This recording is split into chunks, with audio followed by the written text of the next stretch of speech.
Assalamualaikum warahmatullahi wabarakatuh. Saya Ismawati dari Prodi Pendidikan Matematika 2019. Kali ini saya akan memaparkan tentang cara menentukan KKM. Kali ini saya akan membahas 4 pokok bahasan. Yang pertama, pengertian KKM. Yang kedua, rambu-rambu penetapan KKM. Yang ketiga, teknik penentuan KKM. Dan yang terakhir, penentuan KKM dengan rentang nilai.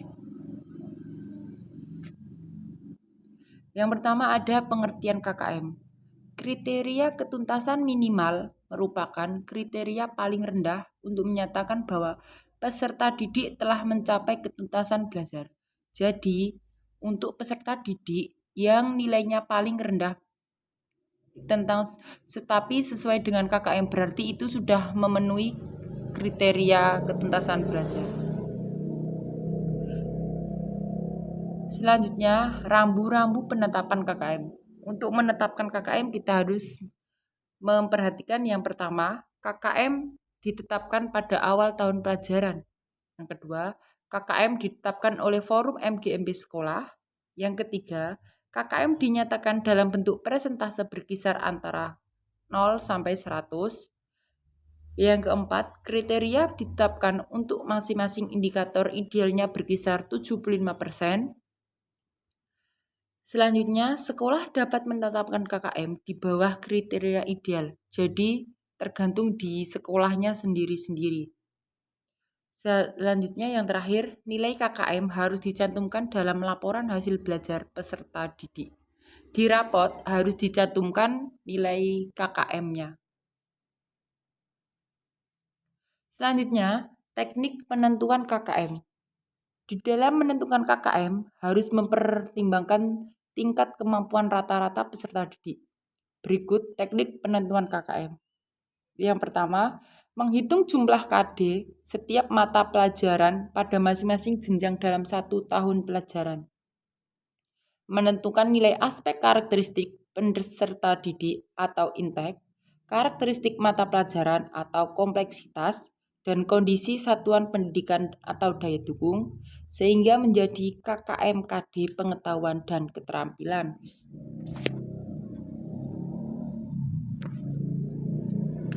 Berikut ini penjelasan mengenai intek, kompleksitas, dan daya dukung. Yang pertama, karakteristik peserta didik bagi peserta didik baru atau kelas 7, antara lain memperhatikan rata-rata nilai rapor SD, nilai ujian SD, nilai hasil seleksi masuk peserta didik baru di jenjang SMP, bagi peserta didik kelas 8 dan 9, antara lain diperhatikan rata-rata nilai rapor semester-semester sebelumnya. Selanjutnya, untuk karakteristik mata pelajaran atau kompleksitas. Karakteristik mata pelajaran atau kompleksitas adalah tingkat kesulitan dari masing-masing mata pelajaran yang dapat ditetapkan antara lain melalui expert judgment guru mata pelajaran melalui forum musyawarah guru mata pelajaran atau MGMP tingkat sekolah.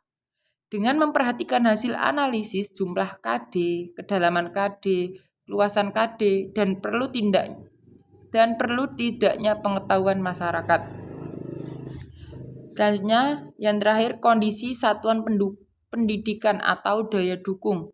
Kondisi satuan pendidikan daya dukung meliputi antara lain kompleksitas pendidik atau misalnya nilai uji kompetensi guru. Yang kedua, jumlah peserta didik dalam satu kelas. Yang ketiga, predikat akreditasi sekolah. Dan yang keempat, kelayakan sarana prasarana sekolah. Selanjutnya, penentuan KKM dengan rentang nilai. Contoh, kriteria dan skala penilaian penetapan KKM. Untuk memudahkan analisis setiap KD, perlu dibuat skala penilaian yang disepakati oleh guru mata pelajaran. Aspek yang dianalisis tadi ada 3. Yang pertama, kompleksitas, daya dukung, intek peserta didik. Nah, untuk kompleksitas, kriteria dan skala penilaiannya, kompleksitas untuk nilai tinggi itu kurang dari 65, Untuk nilai sedang 65 sampai 79, untuk nilai rendah 80 sampai 100. Ini kebalikan dari daya dukung.